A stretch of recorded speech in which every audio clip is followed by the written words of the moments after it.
This morning when we arrived into the town, me and the team on the ground, we were met by the youth of Papendorp, and they walked all the way with us. Also had a quick discussion.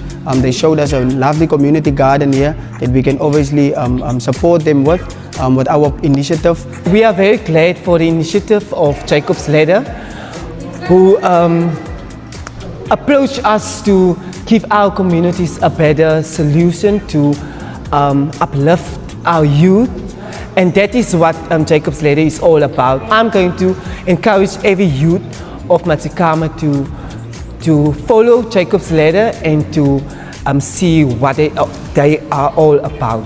I really, on behalf of JLA, want to say thank you for the community that came out. We also had young people from Lutsol West that came out to join our engagement. We had a very good discussion, and we are always grateful for that. So Jacob's Ladder het vandag actually met die voorlegging wat hulle kom doen het hulle weer 'n droom in my wakker gemaak wat al reeds beplan is in my kop, in my gedagtes en die vooruitgang wat ek sien vir Papendorp, en vandag is dit net weer eens bevestig dat dit kan gebeur.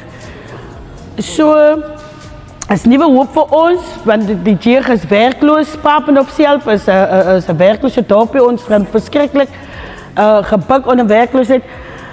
So ja, ek sien uit om saam met Jacob's Ladder te werk as 'n groot mens. Ek is 45 jaar oud, ek is nie meer 'n jeugdige nie, maar ek gaan soos Kentucky se man wees wat op 75 sy droom waargemaak het. Thank you for our partners that made this possible. We really appreciate it, guys. And yeah, the little that it seems that we are doing now will definitely go a long way and will definitely have a ripple effect for the future and the development of Matikama